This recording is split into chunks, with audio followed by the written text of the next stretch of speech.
Okay, that should be published in now. I see it. Okay, I'm gonna get this up quick. And yeah.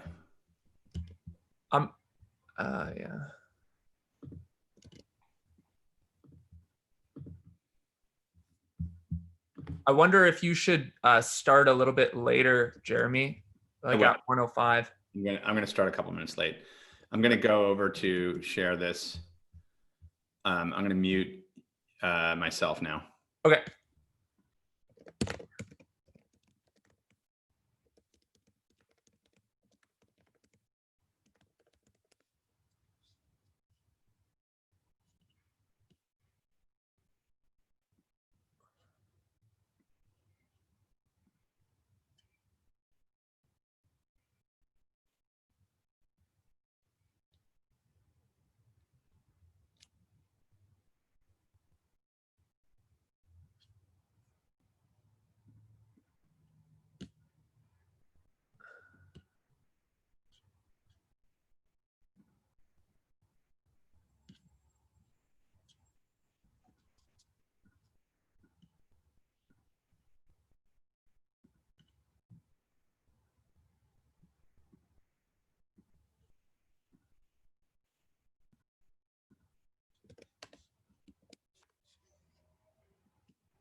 One.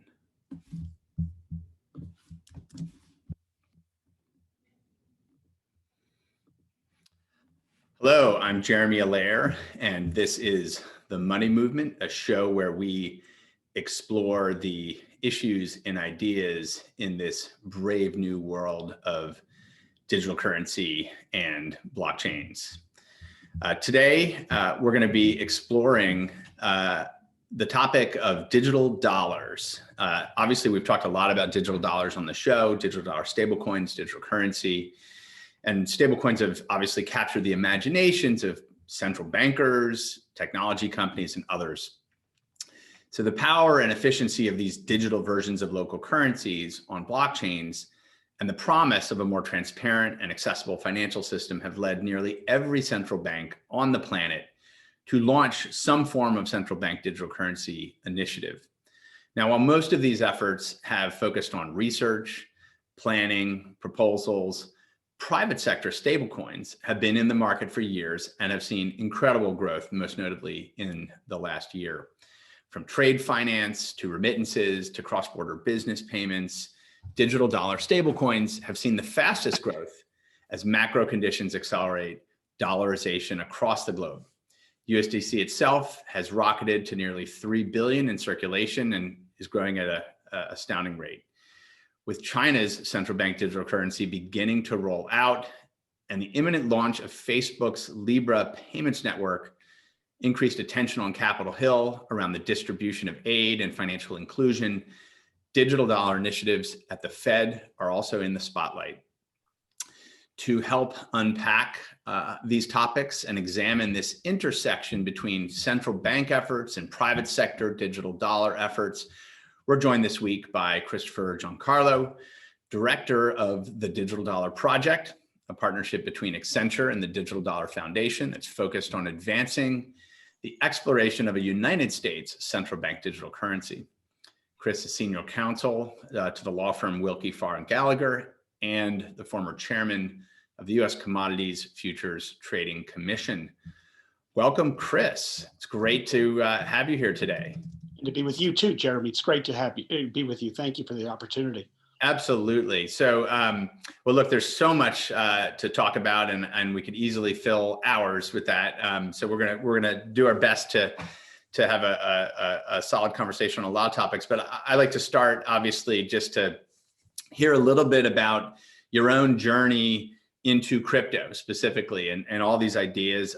You've got some really interesting history there, and I think just great for the audience to quickly hear that. Oh, great. I mean, so many people's stories of how they've come to crypto are fascinating. My own journey began when I joined the commission in 2014 and started meeting with some people active in the space, including Cameron and Tyler Winklevoss and others that were advocating for a good relationship with regulators and were getting to see us early. But really, it took off for me in 2017 when I became chairman of the agency, and we had an enormous run-up in the value of Bitcoin. And at the same time, we were approached by two of our leading exchanges, the Chicago Mercantile Exchange and the Chicago Board of Options Exchange, to launch Bitcoin futures as a regulated product. And it was remarkable the pressure on the agency not to allow Bitcoin futures to launch. I mean, one entrepreneur took out a full-page ad in the Wall Street Journal addressed to me personally, lambasting me for even considering the launch of Bitcoin futures. In fact, his platform turned out to be one of the biggest market makers in Bitcoin futures a few months later. But look, everybody comes to it with their own point of view. We felt it was the right thing to do based upon a simple, not simple, but based upon a thorough reading of our own statutes. And I won't go into explanation of how the self-certification process works other than to say, we believe we made the right decision not to block Bitcoin futures. And I think as a result of that decision, crypto assets today have established themselves as a bona fide asset class alongside other bona fide asset classes in the financial landscape.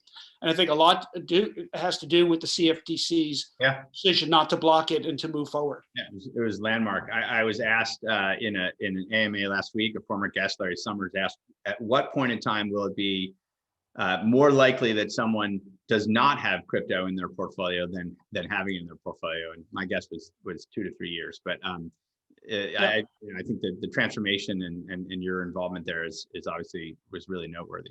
Well, other agencies were not so inclined. It happened at the CFTC, and I think the agency has a historical reputation for innovation, and I think this is one case where that reputation and history really came to bear in a way that I think has been ultimately beneficial. Absolutely. So I think I remember the first time we met in your office, and I think it was at the tail end of your service, and I was talking a little bit about what we're up to at Circle, and USDC was very early at that point. But I think you're now, I think, focused on very significant, very strategic issues in this area, and I'd love to hear as well, sort of what, when did you have your aha moment about digital dollars and about digital currency with respect to the dollar, and really, we'll talk about the project as well, but just sort of what was that moment for you?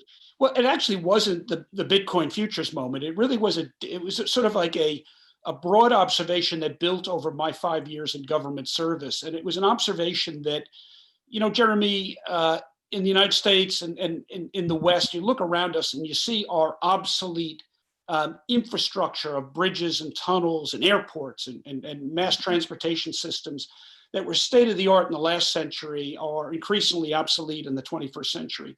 Sadly, the same is true, and I've talked about this in a number of areas, same is true about a lot of our financial market infrastructure, systems for payment and settlement, foreign exchange, but also the financial market regulatory infrastructure as well. I mean, the statutes for the CFTC and the SEC were laid out in the 1930s. Right. We're coming on a 100-year anniversary of structures that were durable, clearly, but they were built for an analog human-to-human world, not for a digital algo-driven and increasingly tokenized and decentralized world. Yeah. And my next observation, and we saw it at the CFTC, is this coming wave of the internet, this wave of the internet of value. The first wave of the internet of information took place in a regulatory light zone because we've long, based on our First Amendment and general principles of jurisprudence in the West, considered to be speech to be something that is free and not subject to government oversight.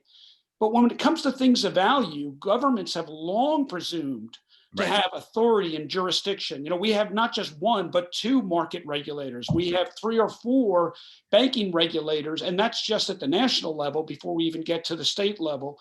Governments in our Western system have long presumed to arbitrate in matters of things of value. So the lessons that we learned in the first wave of the internet about don't ask permission, ask forgiveness, or you're not trying hard enough, you're not breaking things, is going to have to be tempered a bit in this new wave of the internet when that's going to run smack into government entities built up to moderate and modulate things of value. And that brings me to my third observation, which is that this wave of the internet is going to run crashing headlong into this obsolete regulatory structure. It is right now. It is right now. And so what do? We either do nothing, in which case innovation and development is going to take place elsewhere and it's going to be stymied in the United States, or like a mighty wind, instead of trying to get allowing ourselves to be blown over by it, let's hitch a sail to it and ride it. And I think there's a huge opportunity to ride this wave, to both modernize our infrastructure, which needs to be modernized, but also to move forward into a new era where I think, once again, our core principles, freedom of speech, free enterprise, degrees of privacy can be integrated into this new technology for the betterment of ourselves and I think for the rest of the world. And that's a choice I think we fundamentally have to make now. Yeah, no, we're right on the precipice of that. I really, your context is, I have a lot of shared beliefs there, of course, and I was very involved in the first waves of the internet, and there's that period of time in the the mid 90s when really you had these large established industries and regulators that oversaw the airwaves, that oversaw who could spread their voice to an audience of people in the world. And this was all over the world, not just in the US. It was sort of, and you had, monopolies, state-controlled monopolies. You had private sector, kind of controlled infrastructure. And, there was, I think, bold policy actions that were taken in 1996, 1997, very bold policy actions that sort of said, we're gonna create structures for this to grow and flourish. And I think very few people would look back on that and say that was a bad idea. There's stuff that we've seen, uncontrolled, unfettered, have created new centralization problems, actually, which we're now responding to, centralized platforms, things like that. But that kind of visceral idea of the internet slamming up against the government-run and administered monetary system, or this hybrid, is very real. And there's tremendous need to walk our way through that and make sure we're on the right side of what this enables for people everywhere. Indeed. So you started the Digital Dollar Project. It sounds like a lot of inspiration around this and this desire to, make sure that the United States gets this right, that we have the right level of attention on this problem, that this isn't just something where, China or whomever kind of has a runaway success doing this further, faster. But maybe just talk a little bit about, the genesis of the project and what you're envisioning from that. Sure. So nowhere is this clash between antiquated infrastructure, financial market infrastructure, and this new Internet of Value going to be more acute than in the area of money. And it's already happening. Sir John Cunliffe, who's the deputy governor of the Bank of England and became a good friend over the last few years, once said to me not too long ago, he said, Chris, it seems like every several generations, society once again asks itself the question, what is money? And starts rethinking that. Money is, we think of it as a government construct, but it's really not. If you look through history, money is much more of a societal construct, and government has a big role to play. Yeah. And we're seeing it right now. Society is reformulating their thinking about money, while government is actually sort of a day late and a dollar short, to use a pun on the notion of money. And so society is going to move forward in reconsidering money. And unless government catches up to that, it's going to be another evidence of this antiquated financial market infrastructure running headlong. And so in order to really bring some I think a really broad debate to bear, I formed the Digital Dollar Project at the beginning of the year. First formed a non-for-profit foundation with my brother, who's a renowned Silicon Valley entrepreneur, and Daniel Gorfine, who's the former chief innovation officer at the CFTC. And then we teamed up with Accenture on a pro bono basis. And so the Digital Dollar Project is not a commercial venture.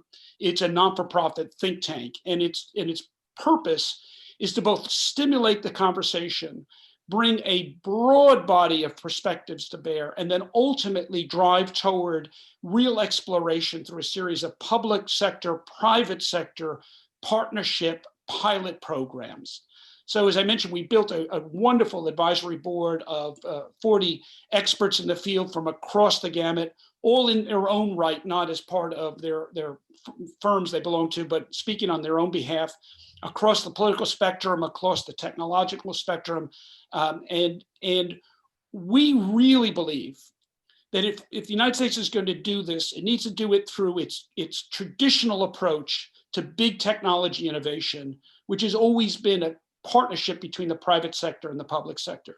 Whether it's putting a man on the moon or building the internet, the United States always does big things working together. And Chairman Powell, not too long ago, said this is so important that it needs to be done by basically federal workers. Well, I have enormous respect for Chairman Powell, but on this point, I disagree. This is so important that it cannot be done by government workers alone. This is so important. It needs to be done in a full-blown public and private partnership, the way we always do big things in the United States, and the way we need to do this big thing now. Yeah. So we have it's critical timing for this work, obviously, and I've been a huge advocate, as you know, of kind of over the mid to long term, this concept of hybrid central bank digital currency, where you've got leading private sector innovators that are building and advancing technology and standards and infrastructure to really drive what's possible, but working in close partnership, frankly, with central banks around the things that central banks are going to care the most about, which is the soundness, the security, the oversight, and really the underlying ability for those institutions to continue to focus on their own core mandates of whether it's full employment or economic growth or monetary stability, price stability, et cetera, monetary policy more broadly. We sort of have this debate, right, which is public, private, different models in between. as you look at what's happening out in the marketplace today, there's a lot happening in the marketplace with stablecoins. Projects like USDC, emerging stablecoins all around the world, in fact, and then the sort of the research that we know is going on throughout the Fed system and other places. What do you see emerging from all that milieu of activity? So I use the analogy of the space program. In the early days of the space program, the big decision to land a man on the moon was made. But a lot of the how do we do that had not yet been made. In fact, there was an early debate as to whether the core technology would be rocket technology or jet propulsion technology. And the decision was to go with rocket technology. But even that wasn't made when the core decision was, let's land a man on the moon. Well, I feel the core decision should be the United States should experiment and be prepared to adopt a digital dollar, a central bank digital currency. And then we need to back up and say, okay, there are a number of ways to do that. What are some of the choices? And that's what we at the Digital Dollar Project, in our initial white paper in May of this year, put forward what we called our champion model. And that doesn't mean it's necessarily the full pathway to get there, but it's a way for us all to get our minds around some of the core decisions. And we put forward our best ideas, working with our advisory board, for a public discussion. So let me lay out for your audience some of the elements that we believe that we've set in our champion model, all of which are subject to a broader conversation. But to get the conversation started, we've posited a central U.S. central bank digital currency that would first be token-based as opposed to accounts-based. Now, that's a fundamental choice, and we can talk about that, but we put a stake in the ground and we said token-based. Secondly, it should enjoy the full faith and credit of the US government in the same way that the dollar in your pocket does. And we'll talk about that a little bit more, but that's a difference from, say, a stable coin, which may represent that, but because dollars are held in an account, this would itself. Sort of stablecoins today don't meet that full criteria, but theoretically in the future they could. Exactly right. So we're proposing the digital dollar would have the full faith and credit. We're also proposing it would be a third form of fiat money. So you'd have coins and cash. This would be a third form, a digital form. But it would also be a third form of money, being that you have fiat money, you have accounts-based money, and now we'd have a form of a digital fiat money. Right. We propose maintaining the two-tiered banking system in terms of how digital dollars are made available to the public. So some of your listeners, all of your listeners may know that right now fiat money is produced by the Federal Reserve, distributed through the Federal Reserve Bank system, and then distributed onto commercial banks, which then make them available through ATM machines and at tellers. We would propose that digital dollars would be distributed initially in the same way, but then they'd flow out into the broader ecosystem of digital wallet providers and otherwise. We also propose a US central bank digital currency that is monetary policy neutral.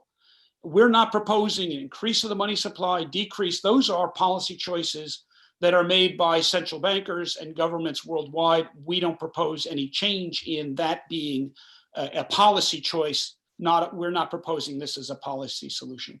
And finally, for the major technological components of this, we believe that form should follow function, or technology should follow design choices, and which is why we believe that a close partnership between the private sector and the public sector is so important, because we need to know what policy choices are part of public policy that Congress, the administration, the central bank deem important, and then the technology design should follow that. So those are just some of our core foundational ideas. Now, every one of them has a lot of detail and a lot of weeds to get into, but those are the big picture issues that we proposed in our May white paper. Yeah. So I think as we've talked about before in conversations, we obviously have this incredible tradition in the West as well of technological innovation. Many of the greatest technology firms in the world are American companies. There's a lot of great Chinese companies as well, but a lot of great American companies. And the pace of private sector innovation, in particular in software powered industries, which is more or less becoming everything, including, as we're seeing now, software is eating up the whole financial system. We went from a world where, people thought they used, AT&T was their communications company. Well, now, Facebook is their communications company, or Tencent is their communications company, depending on where you live and so on. And the private sector activity in this digital dollar space is also accelerating at a really interesting pace. Now, on a relative scale, when we talk about the trillions of dollars that slosh around in the electronic money system today, the numbers in the crypto space are quite small. But obviously, we've got a lot of vectors. We've got a lot of organic growth, and we have a lot of major firms, giant internet companies, giant payments companies, who are stepping in and getting involved in stablecoins today, right? And so the next 2 to 3 years, let's just say, is a living laboratory of technical innovation, market innovation, and many of the things that you outline as potential principles around a federal government sponsored initiative or endorsed initiative. Some of those things may already be in the market, and some already even are in the market to different degrees. And so how does that come together? Leading private sector actors that are innovating in the market. I think it's not unreasonable to imagine in the next 2 to 3 years that there'll be 2 billion plus people, 3 billion people potentially, who have digital wallets using digital currency on the internet using software before anything even emerges from the Fed. Yeah, well, it's interesting when we have our own way of doing things in America. When China does big things, the order comes down from on high, and it's driven down through the party leadership all the way down into their corporate structure, and things happen because the command has been given. That's not how we roll in the United States, for good and bad. I mean, if anybody had designed the way the internet, done a schematic the way the internet rolled out, and thought that they would have predicted it, it would have never happened. It was a big, messy, glorious explosion of creativity and innovation. And the Department of Defense had a role, and DERPA had a role, but so did some of the foundational companies like Netscape Navigator, and private equity played a role. That's how we roll in the West. And quite frankly, there's nothing better when it works, because its proof is in the pudding of what we've created. And so the Fed has got a role here. Congress has a role in this, but so does Circle. So does Ripple. So does so many of the companies that are exploring this right now. And I'm not looking to brand identify, other than to say that there's some really exciting experimentation going on, and that needs to continue. The Fed's, the official sector needs to identify the big policy issues. That's what they do. That's what they're elected to do. That's their job. But the private sector is the one that can bring the creativity, the technological proficiency, the project management skills. I ran a government agency. It's really hard to do big technology projects in government. We can't afford the best and the brightest people. We don't have consistent funding. We can't raise the kind of funding that's necessary. We don't have the big project management skills. And so let's not pretend that government alone is good at doing big projects, when in fact the evidence is we're really good at it in the private sector in the West. Let's bring those forces together and drive this innovation in a way that reflects our core values as a society, but also reflects our innovativeness, our creativity, our drive and determination to do big things when we all come together. Yeah, that's it makes a great deal of sense. Speaking of innovation, I had a great conversation on the show with Brian Brooks, who's obviously blazing a trail and very focused on many of these issues as well. And the phrase he used, which I really liked, was essentially, we've got this leading reserve currency, but in this new world, like to maintain preeminence as a reserve currency, there are a lot of different things, but the currency needs more features. It's got to compete. Its utility value needs to compete. And there were features of old kinds of coins and notes and so on, but the features weren't that significant. Digital currency, wow, we're talking about real innovation in terms of the actual utility value of the unit of account itself. And what do you see as the breakthrough features? Like, what are the features that the dollar needs? What is it that digital currency brings that is transformative in that way? Well, here's a really interesting observation, Jeremy.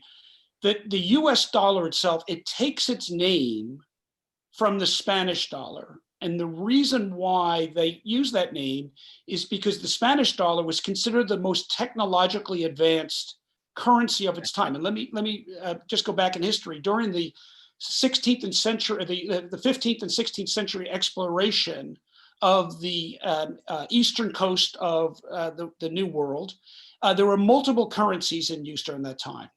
I'm sorry, I said it should be the 17th and 18th century. Right. There were multiple currencies in use during that time. There were British pounds, there were Dutch guilders, there were French francs.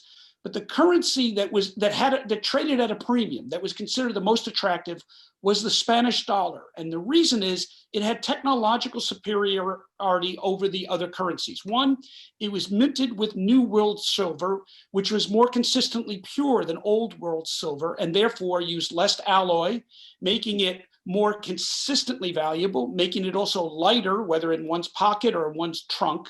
And the other thing is it was minted in such a way that it could be broken into 8 equal pieces, known as pieces of 8, making it fractionable. And fractionable meant it was more easily utilized without having to make change. Well, what are we facing in this COVID crisis? We don't have enough coins around, right, to make change. Well, if we had a digital dollar that was fractionizable, if the cost of a candy bar was 53 cents. Yeah, I mean, USDC goes to 8 decimal places, so that's got the visibility, and on some chains that were launched on, it's 1/20th of a cent to transact with it. So in history, we know that a technological advantage that one currency may have over another makes it more attractive in global trade.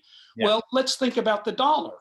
If it remains in an analog form, as it currently is, and other countries and other economies develop a digital fractionalizable currency, how is the dollar going to continue to compete? It will continue to compete because it has other strengths, but are we willing to forego technological modernization, which goes back to my first point? We haven't modernized our rail systems. We haven't modernized our airports and our roads.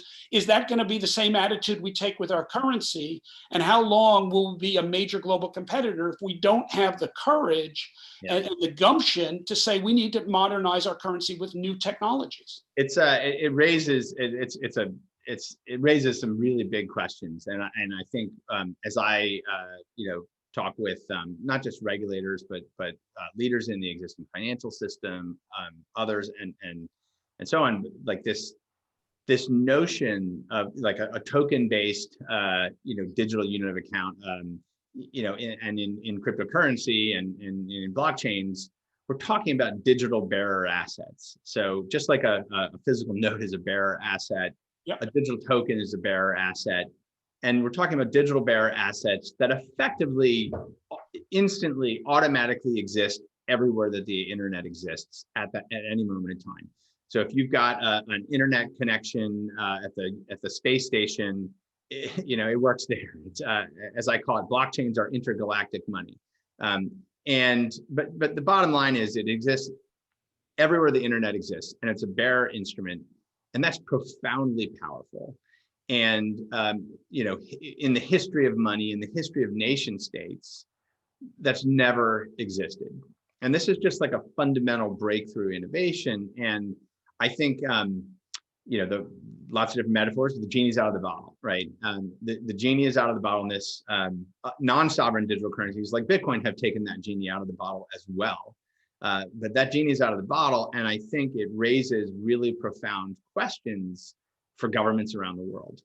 And it raises, on the one hand, these very profound questions about national security, about how law enforcement fights crime on the one hand, And on the other hand, around human freedom, human rights, financial privacy, and then somewhere in the middle, breakthrough innovation, which is if you've got a digital bearer asset and you can write code and it can be programmable on any device anywhere in the world, like, wow, what could you do with that? What could society, coming back to your society's ideas of money concept, what could society do with that? And so these are like really, I think, very, very profound questions. And I'm curious to hear your thoughts on some of those dimensions. Sure. and how government should be thinking about this.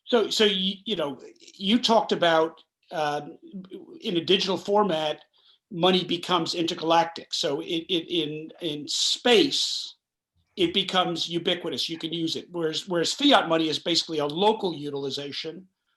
You can't use fiat in an online context. Well, but let's really expand our mind. Let's not just think about space, but let's think about time.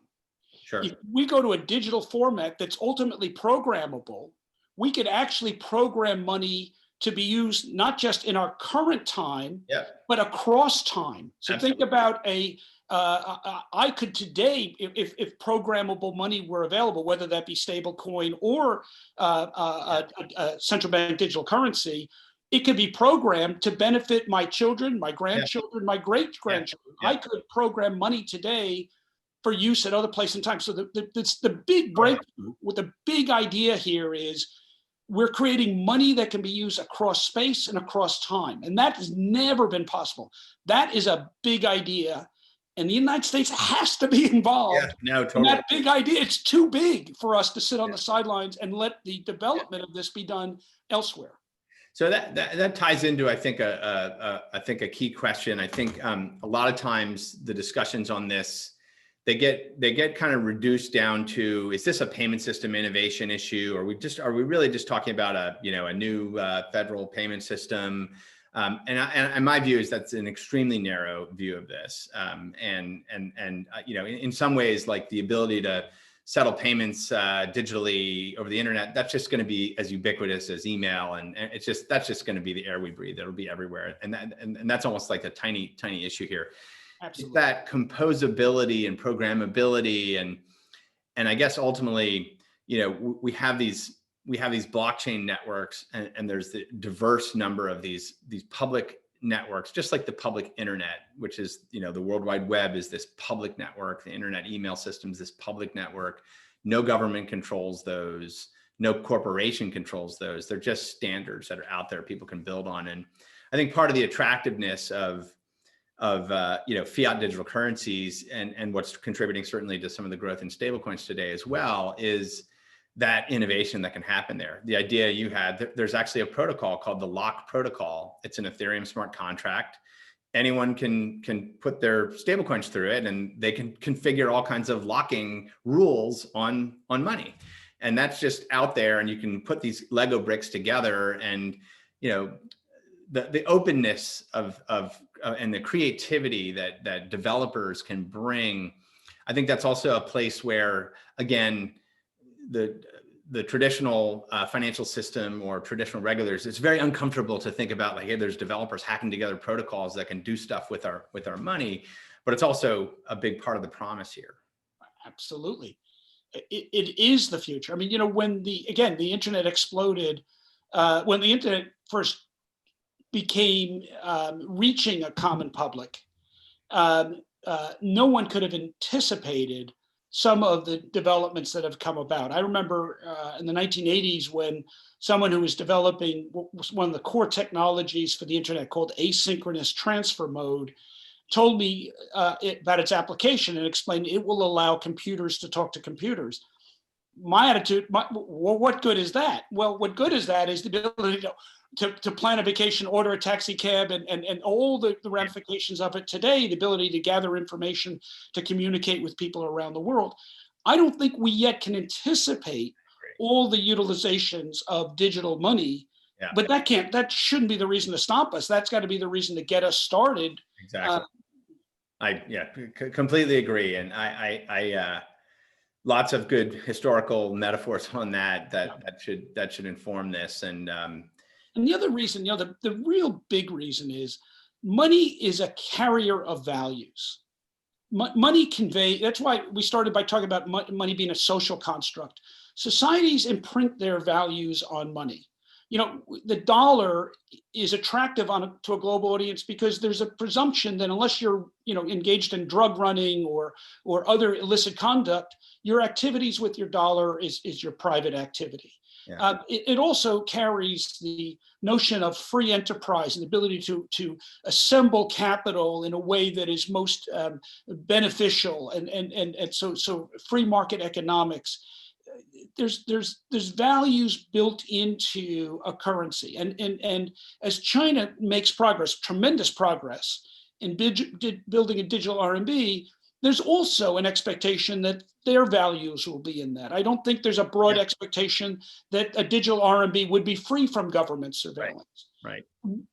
At heart, the reason why we need to be on the front edge of this technology is to make sure those values that our society holds dear are imprinted in this new form of money. That's why the conversation can't be confined to government alone. That's why it's got to be a broad conversation between the public and the private, because we've got to work out what are those values, how do we write them into the future of money in a way that is both useful for our society, but societies who aspire to some of the values of our society can then utilize that as well, as opposed to the alternative, which may not be aspirational values built into the digital form of modern money. Yeah, it's a great concept of imprinting values.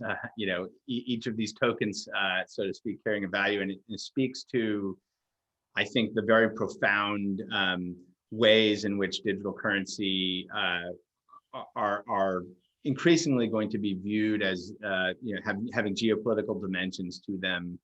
I like to also say, as things like fiat digital currencies take off, whether the private sector stuff that's today or future collaborations with central banks, people around the world will be able to effectively vote for what economic system that they participate in with their smartphone. They can decide, they download a piece of software and decide what economic system am I going to participate in.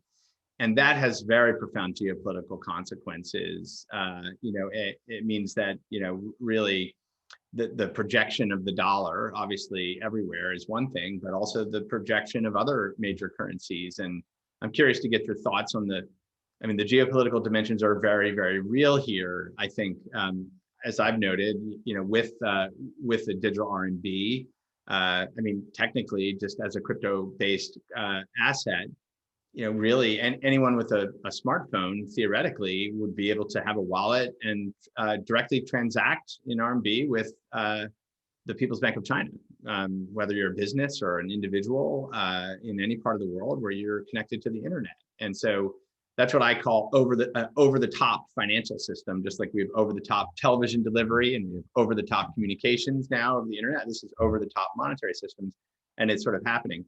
And very significant geopolitical kind of connotations here.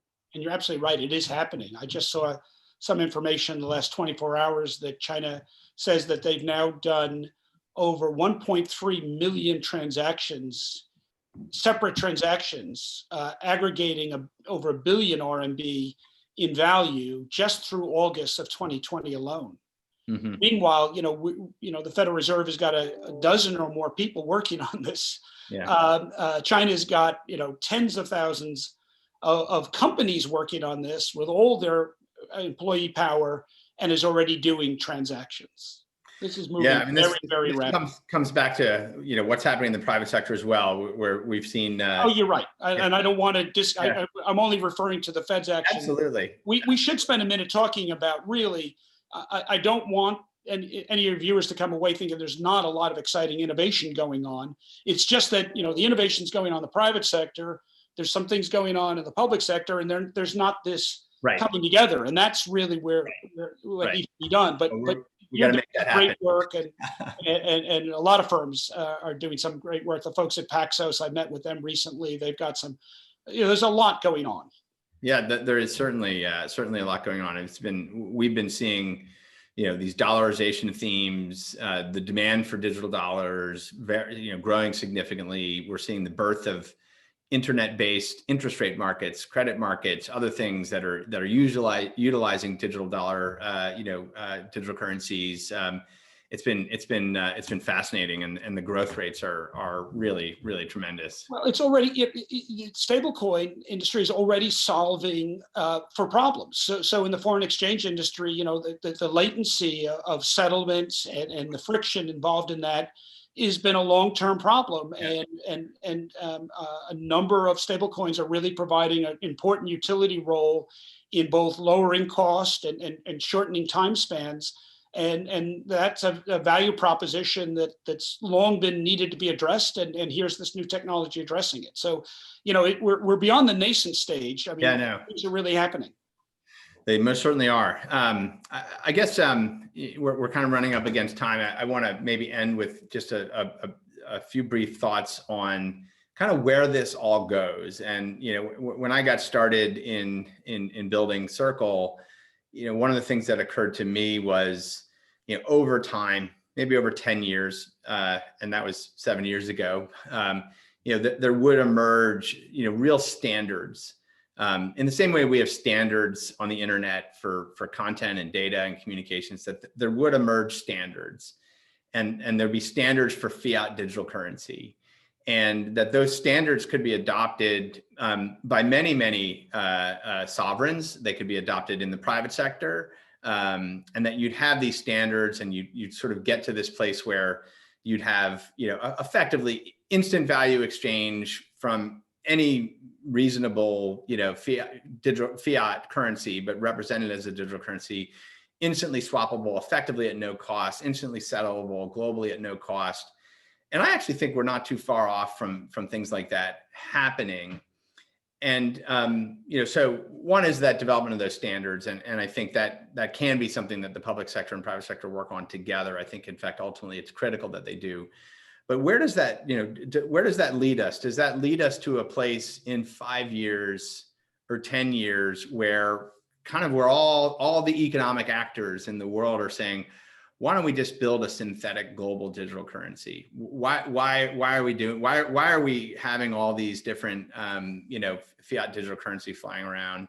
And even beyond that, what role could, a non-sovereign digital currency play in a basket that forms a synthetic global digital currency? I'd be interested in your thoughts on that. Fascinating. Well, it's, again, if you look at history, there have been times when certain currencies reach a large portion, but not an exclusive portion of commerce.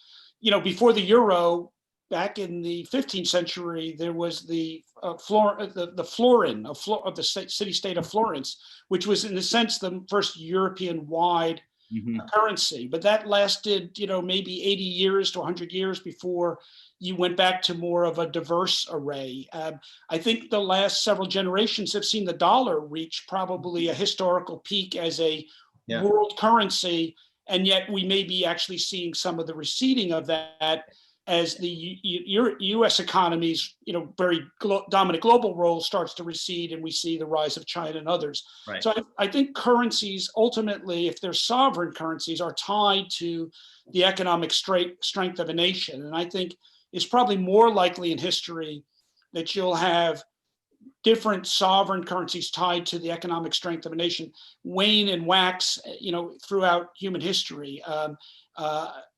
Look at the fortunes of the euro. Its fortunes have risen and fallen with the European economy, and I think that's probably more the historical tie. But look, I'm also an advocate for strengthening the U.S. economy in every way we can and strengthening our currency. I think that the world has been made better during the last 80 years or 70 years of the dollar's dominance than the alternative. If you take the last 3 generations, more people have risen out of poverty worldwide than ever before in human history. And I think that's not just a coincidence. I think that's been something of a consequence of the dollar's role in global commerce. The fact that there's been a stable a unit of account to price goods and services, that it's earmarked with those policy and principles that I mentioned of free enterprise, of privacy, but properly balanced against law enforcement interests and other values that are grafted into the dollar. I think that's been a net good. And so therefore, I believe that it's a net good for the world if we can empower the dollar for more generations to come and not simply let it decay and deteriorate like so much of our financial market infrastructure. Let's modernize it. Let's harness this new technology. Let's harness all the good work that's already being done in the private sector.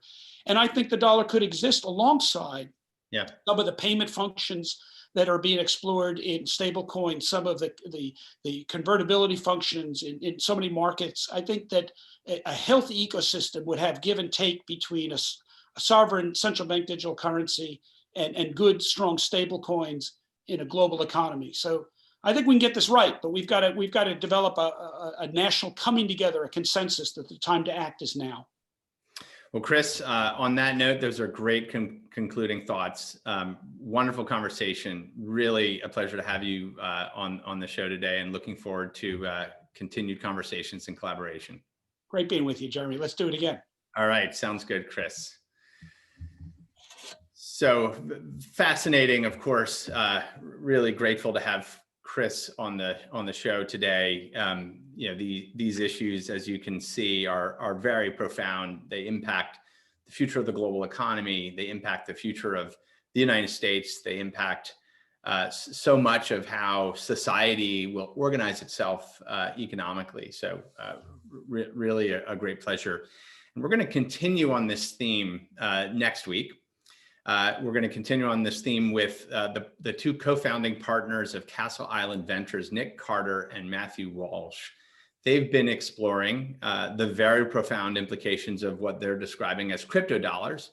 And we're going to talk about their latest research in this field and many of the big picture global, social, political, and economic implications of crypto dollars. So it should be a really, really enjoyable conversation with two very, very bright minds in the space. So until next week, stay well, stay safe, and stay informed. Thank you.